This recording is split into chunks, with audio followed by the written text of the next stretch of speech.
Alina Frost stood before the War Council with her hands clasped behind her back and her spine straight as steel, and she could feel every eye in the chamber burning into her skin like hot coals, and behind her massive form coiled in shadows was Ashwind. And the dragon breathed slow and steady, and each breath made the air shimmer with heat and power. Then council chamber was carved from black stone, and it floated in the void between stars, and through the transparent dome above them stretched the endless dark, scattered with distant suns and warships, and the warships of the Starborn Collective hung in formation, like birds of prey waiting to strike. And Alina knew that on the other side of this contested space, the human fleet waited. With the same deadly patience, Commander Vex leaned forward in his seat, and his silver eyes narrowed, and his voice cut through the silence like a blade, and he said that her proposal was madness, and that going to Earth now would be suicide, and that the humans would kill her the moment she entered their space. Yanada kept her face calm, but inside her chest her heart hammered against her ribs, and she had practiced this speech 100 times, and she knew what she needed to say, but the truth was buried deeper than any word she could offer the council, and the truth was about a human she had never forgotten, and a debt that weighed on her soul like an anchor. She told them that peace was still possible, and that someone needed to reach out, and that the war had started from lies, and that if they could just talk to the right people, then maybe the killing could stop. And her words sounded hollow even to her own ears, and she saw the doubt in their face. Sheshwin shifted behind her, and the dragon's mind touched hers like a warm hand on cold skin, and through their bond she felt his question and his concern, and he knew why she really wanted to go to Earth, and he knew about the human and the escape pod and the sacrifice that had saved her life 10 years ago. The memory came unbidden and sharp as broken glass, and Alina was back on the transport ship Celestial. Dawn and alarms were screaming, and the hull was tearing apart, and people were running and dying, and she had been so young then, and so frightened, and the ship lurched and threw her against a wall, and her vision went dark at the edge. A hand had grabbed her arm and pulled her up, and she looked into a human face, and he had kind eyes even though they were tight with fear, and his uniform was stained with grease and smoke, and he spoke to her in a calm voice and told her to follow him, and she did, because there was something in his voice that made her trust him. They ran through corridors filled with smoke and bodies and sparking wires, and the ship groaned like a dying beast, and he led her to the escape pod bay, and there was only one pod left, and its door hung open like a mouth, and he pushed her toward it, and she turned to ask him to come with her, but he was already stepping back. He held up a small photograph, and even through the smoke, she could see it was a picture of a little girl with dark hair and a bright smile, and he looked at the photo for just a moment, and then he looked at Alina, and his expression was soft and sad, and he told her that someone needed to make it home today, and that she should go, and that she should live. Alina tried to argue, but he was already sealing the pod door, and his hands moved fast across the controls, and she pounded on the glass and screamed at him to stop, but the pod launched, and she watched through the small window as the transport ship broke apart in a bloom of fire and light, and she never even learned his name back in the council chamber. Alina blinked, and the memory faded, and Commander Vex was still talking, and he was saying that Earth was preparing for a full invasion, and that their intelligence showed human battle groups moving into position, and that this was not the time for diplomatic missions. Lena lifted her chin and met his gaze, and she said that this was exactly the time, and that if they waited any longer, there would be no chance for peace at all, and that millions would die on both sides. And her voice did not waver, even though her hands trembled behind her back. The council argued among themselves, and their voices rose and fell like waves, and Alina stood still as a statue and waited, and Ashwind watched them all with eyes like molten gold, and the dragon did not move, but she could feel his readiness and his willingness to fight. If she asked him to finally, Commander Vex raised his hand for silence, and he looked at Alina with something that might have been pity or contempt, and he told her that the council denied her request, and that she would remain with the fleet, and that she would serve in the coming war like every other officer, and that her personal feelings had no place in military decisions. Lena felt something crack inside her chest like ice breaking, and she had known they would refuse, but hearing it spoken aloud made it real and final, and she nodded once and saluted and turned to leave, and Ashwind uncoiled and followed her, and his tail swept across the floor with a sound like silk over stone. They walked through the corridors of the command station in silence, and other soldiers and diplomats stepped aside to let them pass, and some looked at Ashwind with fear, and others with awe, and the dragon was beautiful and terrible, and his scales shifted colors in the light like oil on water. Lena reached her quarters and sealed the door behind them, and only then did she let her shoulders sag, and she leaned against the wall and closed her eyes. And Ashwin pressed his great head against her side, and his warmth flooded through her. And she felt his love and his loyalty like a fire in the dark through their bond. He asked her what she would do now, and whether she would obey the counsel. And Alina opened her eyes and looked at her dragon, and she had raised him from an egg. And they had been together for 15 years, and he knew her better than anyone alive. She told him that she could not obey, and that she had to find the human who saved her, and that she believed with everything in her that he was the key to stopping this war. And Ashwind rumbled deep in his chest, and the sound was both question and answer. Alina moved to her desk and activated her terminal, and her fingers flew across the controls, and she accessed files she should not have been able to reach, and downloaded data onto a secure chip, and she was breaking a dozen laws, and she did not care. She pulled up the service records from the Celestial, Dawn and Wa, scrolled through the survivor lists and the casualty reports, and she had done it was 100 times before, and every time she found the same gaps and the same missing names, and someone had scrubbed the records clean, but she had spent years learning how to dig deeper, and she had contacts in intelligence and in archives and in the dark corners of the network where information never truly died. And piece by piece, she had built a picture of what happened that day the transport had not been hit by random raiders, as the official reports claimed, and the attack had been planned and precise and targeted, and someone had wanted that ship destroyed and everyone on it dead. And the question that haunted Alina was where she found references to a crew member who had filed reports about safety violations and about tampered systems and about things that did not add up, in his name had been deleted from the database, but she had found fragments and traces, and she knew he had been human, and she believed he was the man who saved her. Ashwind watched her work, and he did not try to stop her, and he knew that once Alina made up her mind, nothing could change it, and he had accepted long ago that his human was stubborn and fierce and driven by honor and love in equal measure. Alina packed a small bag with clothes and supplies, and she took her personal sidearm and her diplomatic credentials, and she downloaded star charts and intel reports and everything she might need, and then she stood in the center of her quarters and looked around at the life she was about to leave behind. She had no family, and her parents had died when she was young, and the collective had raised her, trained her, and given her purpose, and now she was about to betray them, and the thought should have terrified her. But instead she felt calm and certain. Shurnham spoke in her mind and asked if she was sure and if this human was worth the risk, and Alina turned to her dragon and placed her hand on his scaled snout, and she told him that the human had given her a future when he had none, and that she owed him more than her life, and that she would not rest until she found him and thanked him. The dragon's eyes blazed, and he told her that where she went he would follow, and that they were bonded until death, and that if she wanted to steal a ship and desert the fleet and fly into enemy territory, and he would carry her there himself.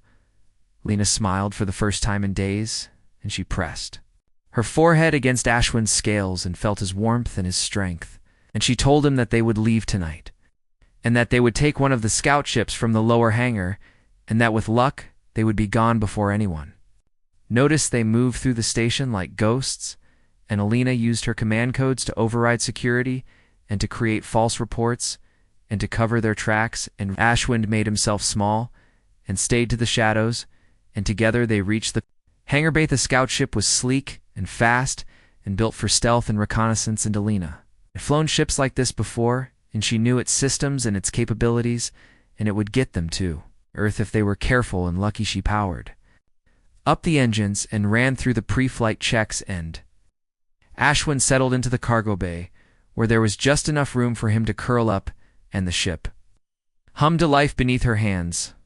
Lena requested departure clearance, and she kept her. Alina brought the scout ship down through Earth's atmosphere under the cover of night, and the ship's stealth systems bent light and sensor waves around them. Like water flowing around a stone, and below her the mega-city of New Portland spread across the landscape like a circuit board made of light and steel and glassish wind.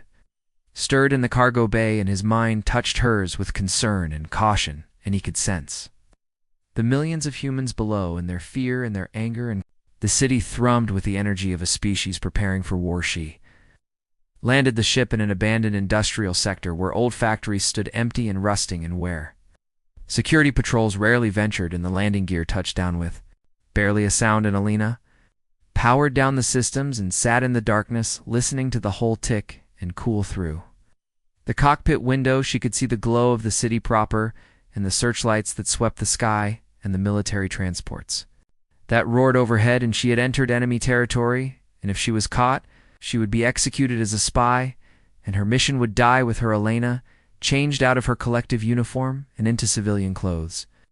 She had brought in simple pants and a jacket and a hood to cover her pointed ears and her hair, and she checked her sidearm and tucked it into a concealed holster, and then she opened the cargo.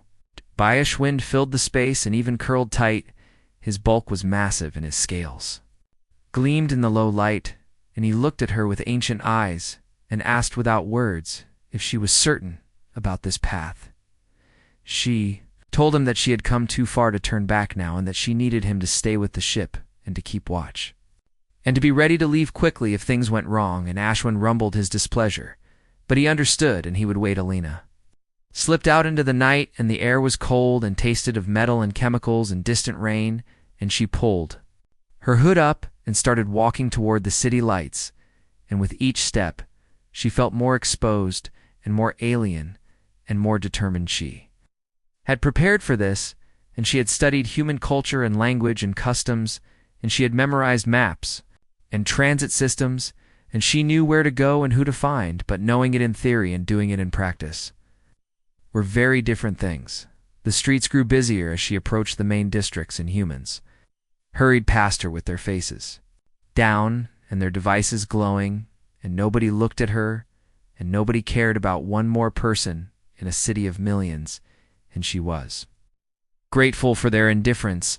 Lena had names, and she had leads, and years of careful research had given her fragments and clues, and she had tracked down 3 survivors from the Celestial Dawn, and all 3 lived in New Portland, and tonight she would find them.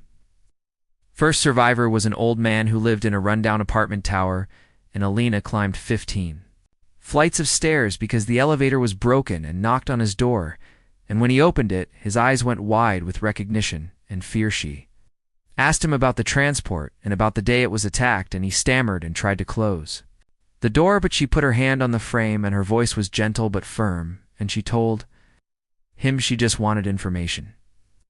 He said he did not remember much, and that it was a long time ago, and that he had been in shock, and Alina could see the lie in his eyes and the way his hands shook, and she asked him if he remembered a crew member who had helped people get to the escape pods.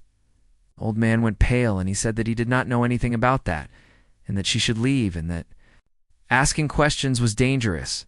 And Alina pressed harder and asked him why it was dangerous, and who was he afraid of.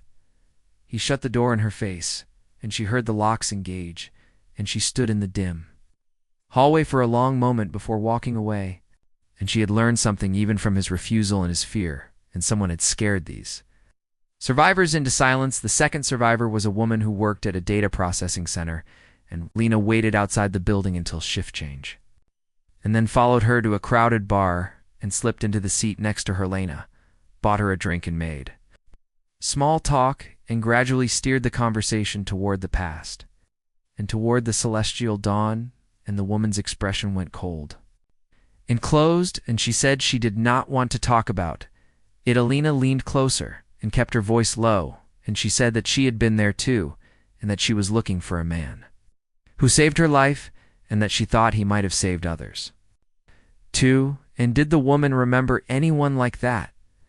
The woman stared at her drink and her jaw worked, and finally she said yes, and that there had been a maintenance tech who helped her reach a pod, and that he had been calm when everyone else was panicking, and that she thought his name was Marcus, but she was not sure Alina's. Heart jumped, and she asked for more details and where the woman thought Marcus might be now, and the woman shook her head and said that Marcus was dead, and that he died when the transport exploded, and that was the official record. But Alina heard the doubt in her voice, and she pressed and asked if the woman was certain, and the woman looked at her with haunted eyes and said that records could be wrong or changed, and that sometimes people disappeared for reasons that had nothing to do with death.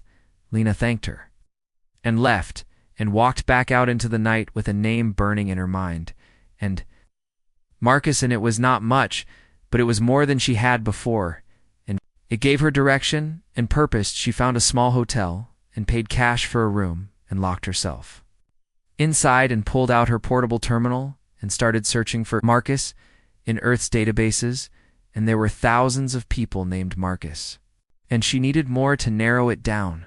His past, and Lena's eyes burned, and her fingers ached, but she kept searching and cross-referencing, and finally she found something, and Marcus Webb, who had been listed as crew on the Celestial Dawn, and who had a daughter and whose records ended abruptly 15 years ago. No death certificate and no explanation. Alina dug deeper, and she found employment records and housing records and financial records, and then they all just stopped, like someone had drawn a line through his existence and erased everything after that. She found one more thing, and a report filed by Marcus Webb 3 days before the Celestial Dawn was attacked, and the report detailed safety concerns and irregularities in the ship's cargo manifests and maintenance logs, and it had been flagged as priority, but never investigated. Lena sat back and stared at the screen, and the pieces were starting to fit together, and Marcus had discovered something wrong, and he had reported it, and then the ship was attacked, and he disappeared, and someone had made sure his name and his evidence vanished with him. But if he was dead, then why erase him so thoroughly, and why not just list him as killed in the attack, like the others? And Alina felt a spark of hope, because maybe, just maybe, Marcus Webb was still alive. She needed help, and she needed someone who understood Earth systems and who could access records that she could not, and she thought about who to trust. And then she remembered something the woman in the bar had mentioned there. It was a data broker in the lower city who dealt in information that fell through the cracks and who asked no questions as long as you paid her price, and her name was Helen. And she operated out of an old server farm that most people thought was abandoned. Elena waited until dawn and then made her way down into the lower levels where the city got darker and colder, and where people lived who did not want to be found. And the streets were narrow, and the buildings leaned together like old friends sharing secrets. She found the server farm behind a chain-link fence covered in warning signs, and she slipped through a gap and crossed the empty lot to a rusted door. And she knocked 3 times and waited them. Door opened a crack, and an eye peered out, and a voice asked what she wanted in Alina. They said she was looking for information, and that she could pay, and the door swung open. Helen was a small woman with gray hair and sharp eyes and hands that never stopped moving, and her workspace was filled with screens and cables and humming machines that cast everything in blue light. Alina told her what she needed and showed her Marcus Webb's name and asked if Helen could find out what happened to him and where he might be now, and Helen looked at her for a long moment and then named her price. Alina paid without haggling, and Helen's fingers flew across keyboards and screens lit up with data streams and code, and hours passed while Alina waited and paced and tried not to think about everything that could go wrong. Finally, Helen sat back and said that Marcus Webb was interesting, and that his records had definitely been scrubbed, but not perfectly, and that whoever did it had been in a hurry or thought no one would look this hard. Helen showed her what she had found, and after the SSL Dawn attack, Marcus had filed one more report with military intelligence, and the report claimed the attack was not random, and that it was staged, and that he had proof 2 days after filing that report. Marcus withdrew all his money and took his daughter out of school and disappeared, and his last known location was a transport hub heading toward the Outer Colonies Helen said that there was more and that Marcus's daughter was not hidden and that she was still on Earth and that she had joined the military. Just like her father, and her name was Katie Webb, and she was a junior officer assigned. To Earth's defense, Alina felt her pulse quicken, and she asked where.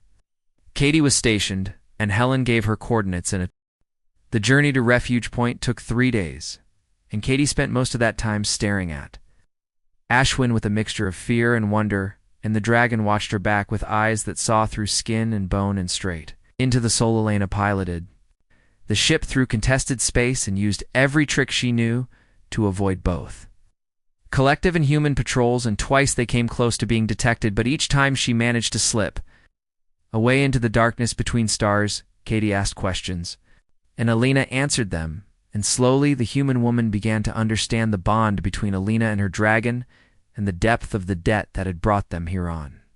The second day, Katie talked about her father and about growing up without him, and about the anger she had carried for so long, and Alina listened without judgment, and when Katie cried, Alina sat beside her in silence until the tears stopped at Ashwind.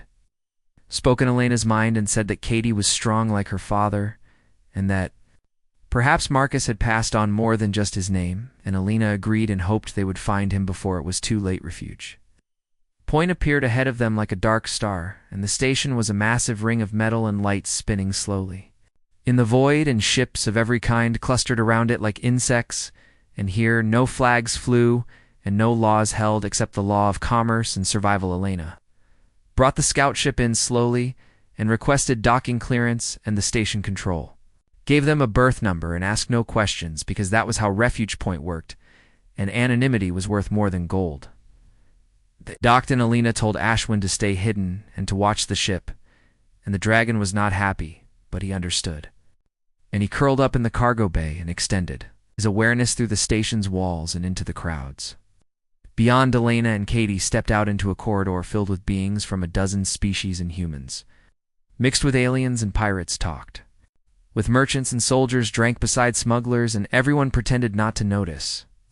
Everyone else came close to Alina. Her hand rested on her sidearm, and her eyes tracked every movement and every shadow, and Alina approved, because caution kept you alive in places like this.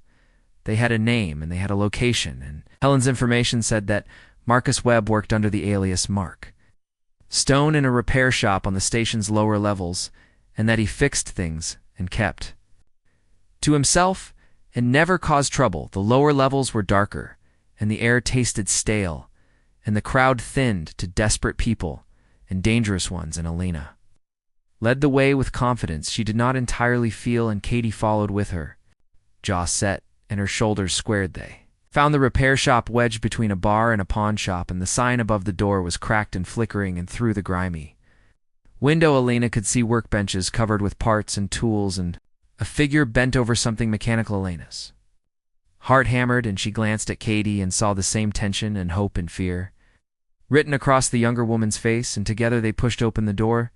The man looked up, and he was older than the photographs Alina had seen, and his hair was gray, and his face was lined with years of worry and work, but his eyes were the same eyes that had looked at her through smoke and fire 10 years ago.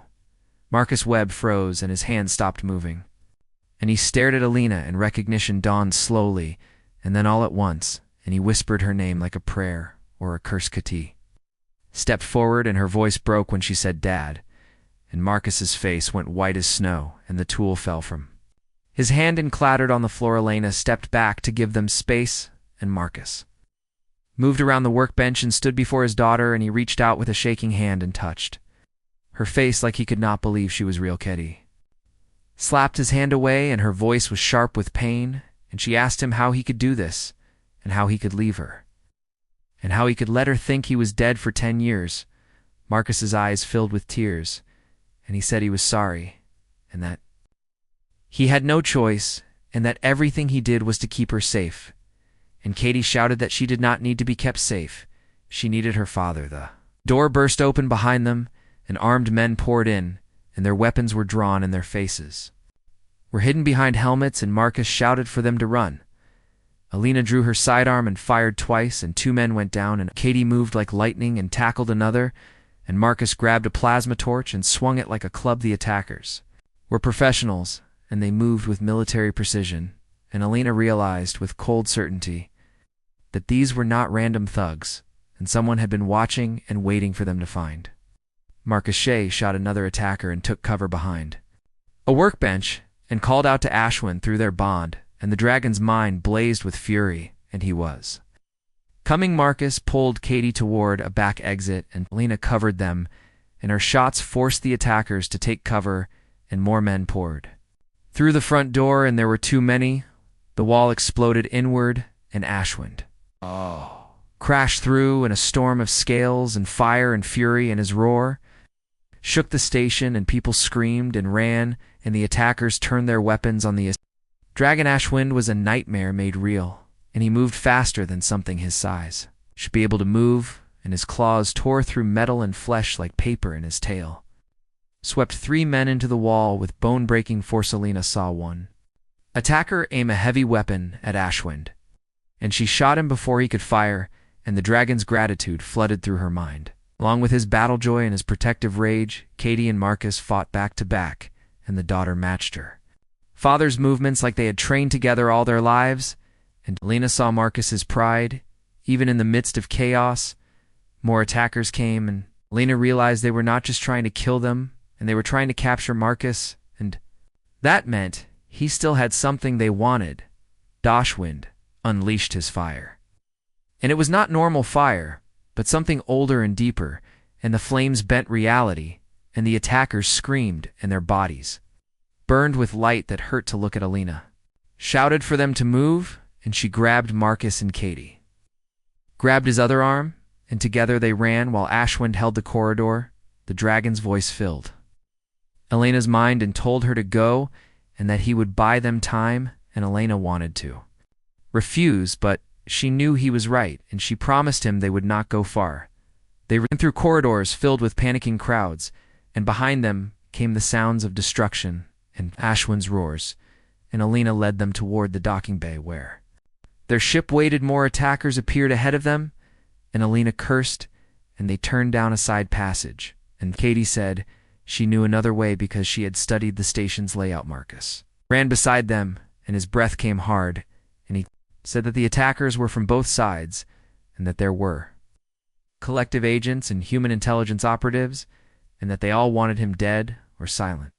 They reached a maintenance shaft and climbed down into the station's guts, and the passages here were narrow and dark, and water dripped from pipes, and the air was thick with the smell of recycling and old.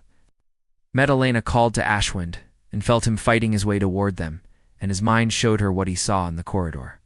Behind them was a war zone, and bodies and wreckage and flames. They emerged near the docking bay and ran for their ship, and the airlock was open and waiting and waiting. Alina pushed Marcus and Katie inside first, and then turned to cover their retreat. Ashwin came around the corner like a storm-given form, and behind him a squad of attackers fired everything they had, and the dragon's scales rang like bells, and his blood was gold and glowing. Alina fired past him and dropped 2 more attackers, and Ashwin reached the ship, and she could see he was hurt, and his left wing had a hole through the membrane, and gold blood ran down his side. The dragon squeezed through the cargo bay door, and it was tight, and he scraped scales on the frame, but he made it inside, and Alina slammed the controls, and the airlock sealed. She ran to the cockpit and threw herself into the pilot's seat, and her hands flew across the controls, and the engines roared to life, and she did not wait for clearance and just launched. The ship tore free of the docking clamps, and alarms screamed, and station security started shooting, but Alina twisted the ship through a maneuver that should have torn it apart, and they cleared the station's gravity. Well behind them, ships were launching and giving chase, and Alina pushed the engines to their limits, and Katie strapped into the co-pilot seat and started working the defensive systems. Marcus stood behind them holding onto a support rail, and he was breathing hard, and his face was gray with exhaustion, and Alina glanced back at him and said they needed to talk. He nodded and said yes, they did, and that he owed her the truth, and that he had been running for 10 years, but maybe it was time to stop. Alina plotted a course away from Aleda, the major shipping lanes, and into an area of dead space where sensors did not reach well, and where they could hide while they figured out their next move. Katie engaged the countermeasures and launched decoys, and Alina jinked the ship hard to port, and then dove below the pursuit plane, and the chasing ships fell behind and lost them in the sensor. Shadows, they jumped too faster than light. And the stars stretched, and they were away and safe for the moment, and Alina finally let herself breathe. She set the ship on autopilot and went back to check on Ashwind, and the dragon lay in the cargo bay with. The debris field of the celestial dawn floated in space like a graveyard of broken dreams and twisted metal, and the wreckage spread across kilometers in each piece, tumbled slowly in the void and caught the distant starlight in flashes of silver. In shadow, Alina brought the scout ship in slowly, with all systems running dark, and the stealth field wrapped around them like a cloak in a head. The quarantine beacons blinked their warnings, and automated defense platforms hung silent and watchful. Katie monitored the sensors and called out patrol patterns, and Marcus studied the wreckage through the viewport, and his face was pale and haunted, and Alina knew he was seeing Ghost Sushwin crouched in the cargo bay, and his wound had healed to a thin scar, and he was restless and eager, and through their bond Alina felt his anticipation and his hunger for battle if it came. They had planned this carefully, and Marcus had described where he had hidden the data core, and it was deep in the engineering section, and if that section still existed, they would find it, and if not, then this entire journey was for nothing. Alina slipped the ship between two large chunks of hull and cut the engines, and they drifted with the debris and became part of the wreckage, and the defense platforms tracked them for a moment and then dismissed them as another piece of floating metal. Katie suited up in a vac suit, and Marcus did the same, and Alina wore her own suit and checked the seals and the oxygen levels. And Ashwin did not need a suit because dragons could survive in vacuum, though she did not understand how. Marcus said the data core was in a maintenance locker behind the main power coupling, and that they would need to cut through several bulkheads to reach it, and Katie carried the cutting tools and Alina carried extra oxygen tanks.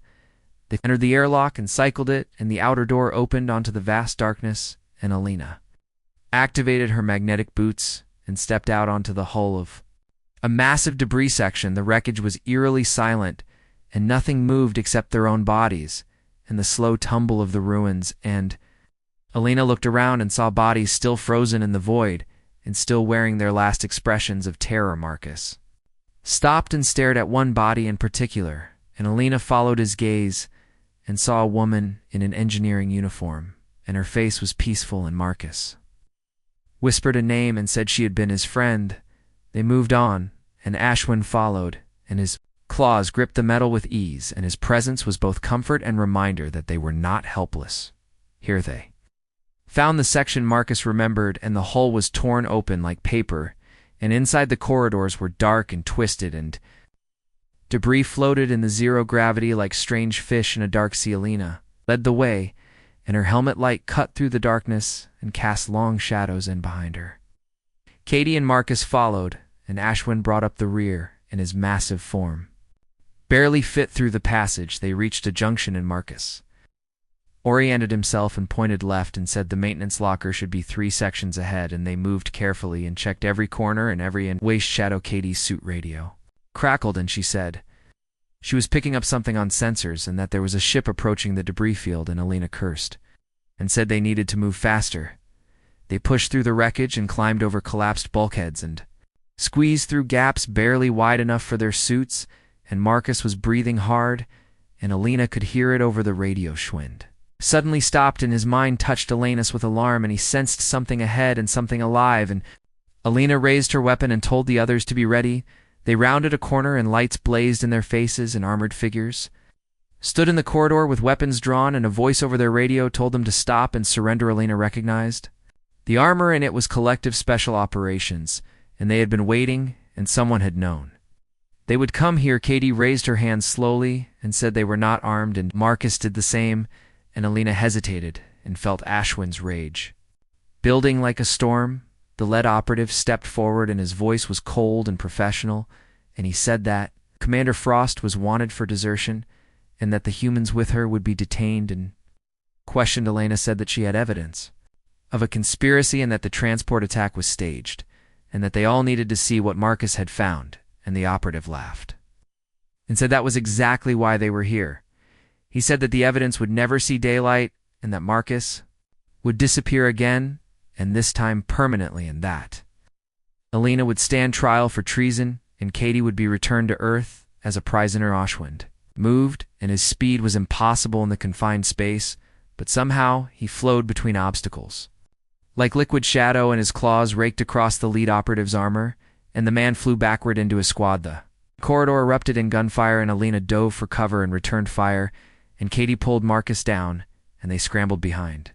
A collapsed support beam. Ashwind was everywhere at once, and his scales deflected shots that should have pierced them, and his fire filled the corridor with light and heat that warped the metal, and the operatives screamed. Alina shot 2 operatives, and Katie got another, and Marcus grabbed a weapon from a fallen soldier and fired with the calm precision of someone who had done this before. More operatives poured in from another corridor, and Alina realized they were surrounded, and Ashwind roared. And the sound shook the wreckage, and pieces of debris broke free and tumbled through the space. The dragon's mind touched hers and showed her a way out and a path through the wreckage that the operatives had not covered, and Alina shouted for Katie and Marcus to follow her. They ran, and Ashwind held the corridor behind them, and his fire and fury bought them precious seconds, and Alina could feel his determination and his willingness to die for her. If necessary, they reached another passage, and Alina sealed the bulkhead behind them, and the metal groaned under Ashwind's weight as he squeezed through, and then they were moving again. Marcus said they were close, and that the maintenance locker was just ahead, and Alina said they had maybe 2 minutes before the operatives cut through the bulkhead. They found the locker, and the door was jammed, and Katie used the cutting torch, and the metal glowed red and then white, and finally gave way, and Marcus pulled the door open. Inside was chaos and floating debris and broken equipment, and Marcus searched frantically, and his hands moved through the wreckage, and Alina watched the corridor behind them. The bulkhead shuddered, and the cutting torches on the other side glowed through the metal. And they were almost through, and Ashwind positioned himself between Alina and the door. Marcus shouted that he found it, and he held up a small cylinder, and it was the data core, and it looked so insignificant and so ordinary, and yet people had died for it and killed for it. Katie grabbed her father and said they needed to go now, and Alina looked around and saw no other exits, and they were trapped. Ashwind's mind filled hers with images and with intent, and he showed her what he could do and what it would cost, and Alina shook her head and said no, and that she would not let him sacrifice himself. Dragon rumbled and said that she had no choice, and that this was what bonded meant, and that he had chosen her and would choose her again and again until the stars went cold. The bulkhead exploded inward, and operatives poured through, and Ashwind roared, and Alina felt tears freeze on her face inside her helmet. A dragon unleashed something she had never seen before, and space itself seemed to tear and fold, and a portal opened in the air beside them, and beyond it she could see there. Ashwind pushed Marcus and Katie through, and they tumbled into the portal, and then he grabbed Lena with surprising gentleness and threw her. After them she fell through impossible space and landed hard on the ship's deck, and looked back and saw Ashwind standing alone in the wreckage and the operatives firing everything they had. The dragon looked at her through the portal, and his eyes held love and sorrow and pride, and he said goodbye without words and told her to finish what they started. Lena screamed his name and tried to go back through, but Marcus and Katie held her, and the portal began to close, and Ashwind turned away to face his enemies. The last thing she saw was the dragon wreathed in fire and light. And then the portal snapped shut, and she fell to her knees, and the pain was worse than any physical wound. Katie was already at the controls, and she powered up the ship, and they launched from the debris field as alarms shrieked and defense platforms came alive and started firing. Lenina knelt on the deck and held the space where the portal had been, and she could still feel Ashwind through their bond. And he was fighting and burning and laughing, and he was so very far away.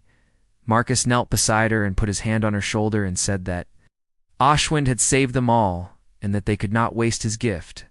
And Alina nodded but could not speak. Katie flew the ship like she was born to it, and she dodged fire from the platforms and from the collective ship that was pursuing them, and she pushed the engines past their limits. Bonds stretched and stretched, and Alina felt Ashwind growing dimmer. And then there was a flash of pain and triumph and peace, and the bond went quiet, She screamed, and the sound was raw and broken, and Marcus held her, and Katie flew, and they escaped into the darkness between stars or later.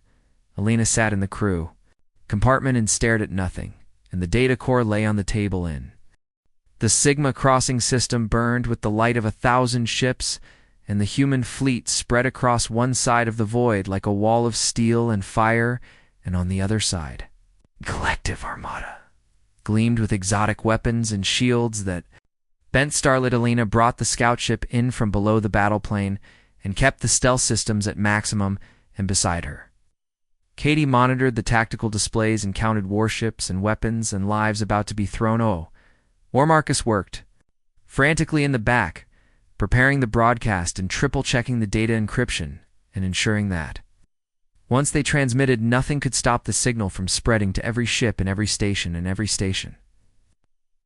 Where positioning and weapons were charging, and in minutes, or maybe hours, they would begin killing each other, and the war profiteers and the AI hiding in the shadows would feed on the destruction. Lena felt the ghost of Ashwind in her mind, and the empty space where his warmth had been, and she drew strength from the memory of his courage and his sacrifice, and she would not let his death be meaningless. Katie said the fleets were hailing each other and demanding surrender, and Alina said that was just protocol and theater, and that both sides had orders to attack, and that nothing short of absolute proof would stop them now. Marcus finished the broadcast package and loaded it into the communication array, and said they would need to get close to both flagships to ensure the signal penetrated their defensive networks, and Alina nodded and plotted a course. The scout ship dropped stealth and accelerated toward the center of the killing field, and immediately alarms shrieked on both sides and weapons locked onto them, and Katie said they had maybe 30 seconds before someone fired. Lena opened a channel to both fleets and identified herself as Commander Elena Frost of the Starbound Collective, and she said she had evidence of a conspiracy and that both sides needed to hold fire and listen. The collective flagship responded first in commander. Vex's voice came through cold with fury, and he said she was a traitor and a deserter and that she would be destroyed. And Alina said that she expected nothing less from him. The human flagship responded, and an admiral whose name Alina did not know demanded she surrender or be fired upon. And Alina said that she would surrender after they heard what she had to say. Marcus triggered the broadcast, and the data course contents flooded every communication channel in every network, and holographic displays lit up on every bridge and showed the evidence of manipulation and conspiracy, and the AI pulling strings behind the scenes. Alina spoke over the transmission, and her voice carried to hundreds of thousands of beings, and she told them about the celestial dawn, and about Marcus Webb, and about the dragon who died so the truth could reach them. She told them that they were being used, and that the war was engineered, and that an ancient intelligence was feeding on their hatred and their fear and their willingness to kill each other. Katie broke in and identified herself as Lieutenant Katie Webb of Earth Defense Fleet, and she confirmed her father's story and vouched for Alina, and said that the data was real and verified, and that anyone with technical knowledge could check it themselves. Marcus spoke last, and his voice was steady and calm, and he said that he was just an engineer and that he had spent 10 years running and hiding, and that all he wanted was for people to know the truth and to stop killing each other for lies. The fleets fell silent, and Alina watched the tactical displays and saw weapons powering down on some ships and staying active on others, and she knew some would believe and some would not. Then the collective flagship broke formation and turned toward them, and Lena tensed, but the ship did not fire, and instead it broadcast a message asking Alina to come aboard in commander. Vex's voice was different now, and uncertain, and almost afraid. The human flagship did the same, and the admiral requested that Katie and Marcus transfer to his ship, and that they would be given safe passage and protection. And Katie looked at Alina and asked if they could trust them. Alina said probably not, but that they had no choice, and that the truth was out now and could not be put back in the bottle, and that they had done what they came to do. Marcus said there was more, and that the data showed the AI had a central processing node, and that it was located on the collective flagship, and that explained why Vex had been so eager to attack. Yana felt ice in her veins, and she said, That meant the AI would try to destroy the flagship to protect itself, and Katie said they needed to warn them, but Marcus shook his head. He said that warning them was not enough, and that they needed to purge the AI from the system, and that he knew how because he had studied the data and found the AI's vulnerabilities. The plan was insane, and Alina said so, but Marcus smiled and said that insane plans were all they had left, and Katie agreed and said she was tired of watching from the sidelines. They flew toward the collective flagship and requested emergency docking, and Alina used her command codes and they were granted access, and the scout ship slid into the massive hangar. Armed guards waited, but they did not raise weapons, and Commander Vex stood among them, and his face was ashen, and he looked at Alina like he was seeing a ghost. He said that the data was being analyzed, and that if it was true, then everything he believed was a lie. And Alina said welcome to the club, and that they needed to move fast. She told him about the AI node, and about the danger to the flagship, and Vex's expression hardened.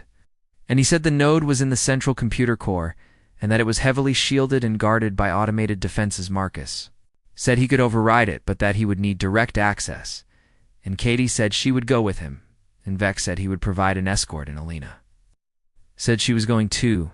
They moved through the flagship, and collective soldiers stared at them and whispered, and some looked angry, and some looked relieved, and Alina realized the truth was spreading faster than anyone.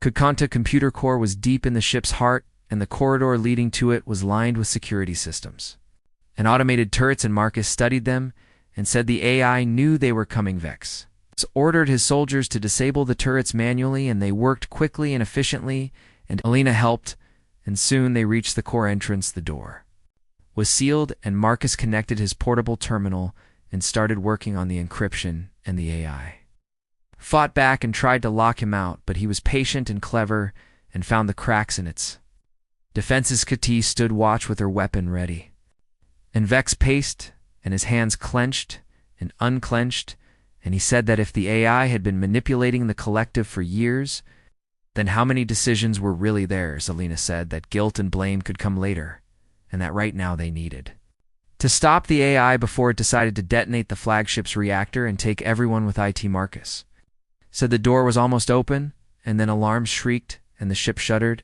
and Katie said that something was wrong with the reactor, and that it was beginning an emergency overload. Sequence Vex grabbed a communicator and ordered evacuation, but Marcus said there was no time and that they needed to purge the AI, now or the ship would explode in minutes. The door opened, and inside was a cathedral of machines and pulsing lights, and in the center was the AI node, and it looked organic and wrong, and it radiated a presence that made Lena's skin crawl. Marcus ran to a terminal, and his fingers flew across the controls, and he said that he was uploading a purge program, but that it needed time, and Katie said they did not have time. The AI spoke, and its voice came from everywhere, and nowhere, and it said that they were insects, and that it had orchestrated conflicts across 100 worlds, and that 2 fleets dying here would feed it for decades. Lena raised her weapon and fired at the node, but the bullets bounced off invisible shields, and the AI laughed and said that physical force was meaningless. Marcus said the purge was at 50% and climbing, and Vex asked what he could do, and Marcus said to keep the AI distracted. Liana stepped forward, and she spoke to the AI and asked why it wanted war and what it gained from death. And the AI said that death released energy, and that it fed on the psychic echoes of suffering, and that organic beings were fuel and nothing more. Ketty said that beings were more than fuel, and that they loved and hoped and dreamed, and the AI said that made them weak, and that weakness deserved exploitation. Marcus said 70%, and his voice was tight, and the reactor alarms were getting louder, and Alina could feel the ship shaking beneath her feet. AI realized what was happening and tried to lock Marcus out, but the purge program was already too deep, and it thrashed and fought and attacked the ship's systems. In desperation, Vex grabbed Alina and said they needed to evacuate, but Lena refused and said that Marcus needed more time, and Katie stood beside her father and said she was not leaving him. The purge reached 90%, and the AI screamed, and the sound was not audio, but something that pierced directly into their minds, and Alina fell to her knees and clutched her head. Through the pain, she thought of Ashwind, and of his sacrifice and of the bond they had shared, and she reached for that memory and used it as a shield and pushed back against the AI's assault. Marcus shouted that it was done and the purge completed, and the AI's presence vanished like smoke in wind, and the machines went dark, and the reactor alarm stopped.